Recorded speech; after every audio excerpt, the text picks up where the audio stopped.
straight completions for him. And Charles really looks like he's starting to fall into a groove back there. Yeah, and as you and I were taught as youngsters, if you get to 3 in a row in anything, they call that a winning streak. And you know he's starting to settle down, settle into this game.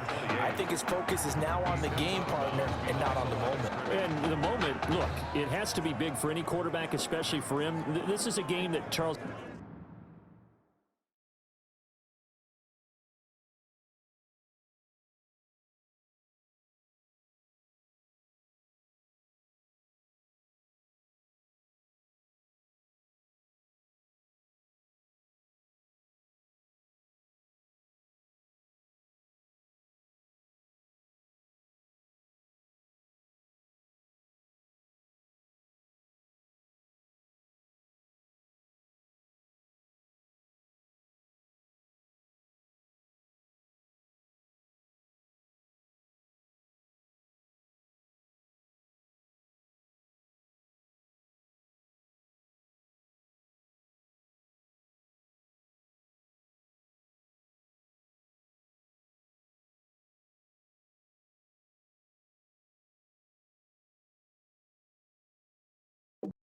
He didn't necessarily envision himself starting it. Well, he should have. Any good player does, but I know exactly what you're saying. He thought, hey, this might not be my game anyway, but now that it is, he's got to focus on what's ahead of him. He takes it to the 15, a nice display of power. That gives him a nice pickup. Give him 7 on the play, and that'll lead here to a 3rd down. Oh, I came to my feet on that one. I thought he was getting close to breaking that one big, but in the end, give some credit to the defense, finding a way to get to it and forcing a 3rd down. What we've seen so far in this game, they are not going to allow a big shot over the top. You can have whatever you want underneath. They'll give you that, but they're not going to let you beat them deep. Yeah, we dominate today. And no signs of the field goal unit. They're going for it on 4th down. He can run for it, and he will. And stopped a few yards shy of the goal line at the 3. Good coverage downfield led to him taking off, picking up the 1st down on a 13-yard run.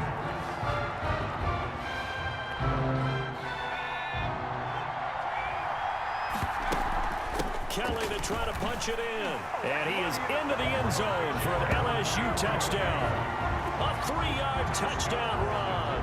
And LSU has jumped out in front.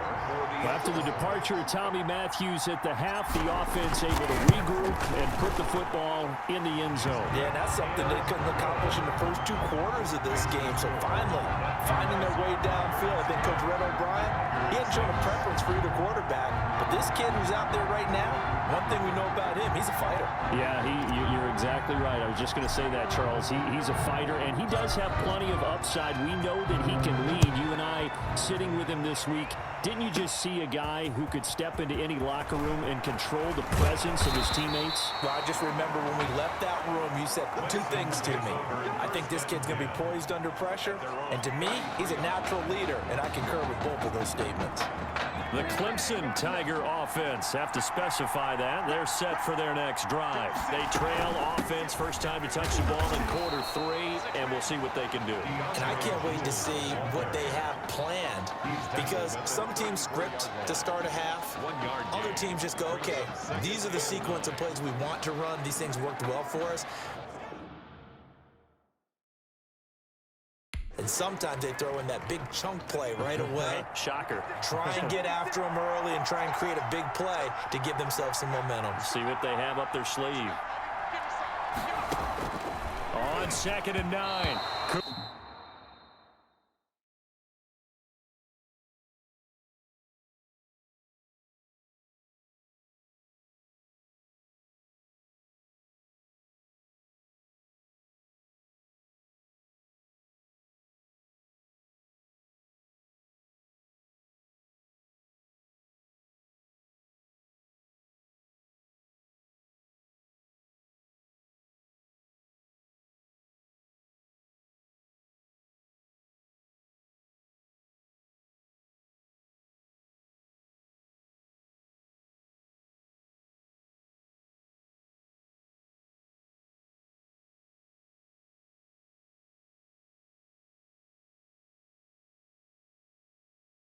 Cooper toward the center of the field, but it's incomplete. And the timing a bit off that time as that one falls to the ground. After an incomplete pass on second down, that'll leave him trying to convert on 3rd and 9.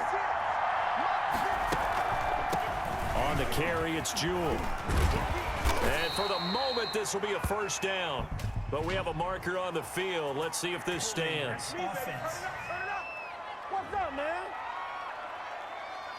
So a decent gain, but all for naught on the penalty. It's too bad, isn't it? They were feeling pretty good about it. The only people celebrating, the guys who just gave up that play. 56, 56, right there. On 3rd down, Cooper. And he'll be hit as he releases it, and that'll fall incomplete. It certainly didn't appear that that's where he wanted to go with the ball initially, so he tried to get something out of it by dumping it off to his running back unsuccessfully. The Clemson punter out there now. And surprisingly, this is the first punt of the game for either team.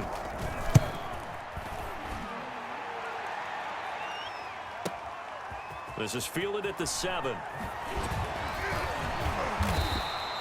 A big kick there. We'll call it 56 yards on the punt. And possession will switch hands, 1st and 10.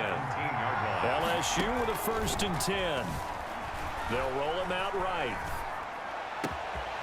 And the catch made by Walters. He's at the 30. 10. And he will take this in. Touchdown, LSU. A big play there. 83 yards. And LSU adds on to their advantage. Well, since he's come into the game at quarterback, 2 trips into the end zone, and this offense starting to look remarkably relaxed. I love that description because it's evident to me, and it's evident to everyone watching, and now everyone's getting the memo. He's not a backup. He's played just as much as Matthews has this season. Yeah, that's the thing, Charles. There's the old adage of if you have 2 quarterbacks, you have none. Well, I think they're taking that script and throwing it right out the window because they're saying we've got 2 quarterbacks, and we like them both. I love the way you just said that. Not in this case does the old adage hold up. I think we've got a new one. They feel like they've got 2 good quarterbacks, and the offense should respond no matter who's on the field. Exactly. After the touchdown, the LSU Tigers kick team out there to send this one away. And this carries into the end zone, and he'll just take a seat, and the drive will begin at the 25-yard line. At their own 25-yard line.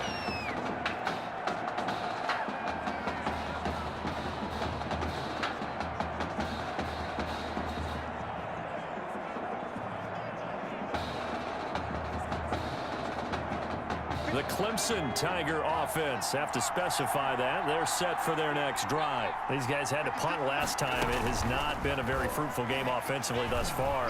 They haven't even made a trip to the red zone. And I know. And now look at this. Big gain, but a fumble. But thankfully, this is corralled by the offense, so they will, in fact, hold on to the football. Much like a running back going through the line, quarterbacks have to be aware of protecting the football as well. He left it exposed that time, wound up having it knocked free, but fortunately, had an alert teammate who was able to get it.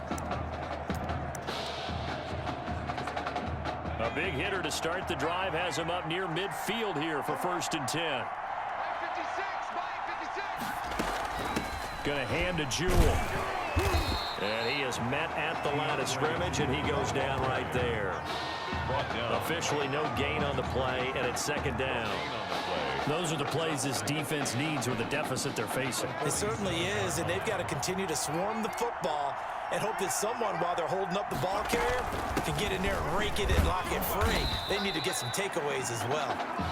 And he'll get it into enemy territory just across midfield at the 49. 4 yards the gain, and it'll bring up a 3rd down. Brings up 3rd and 6. From the gun, Cooper. And he'll hit his tight end, Walker. And he'll go down inside the 45 before going out of bounds. Well, it wasn't a big strike, but that completion put them in really great range. What do we have now, 4th and inches? Yeah, it's not more than a half a foot. You know what I would do here? You would always go for it. I'm one of those guys. The Clemson punter out there now as he'll kick it away for the 2nd time.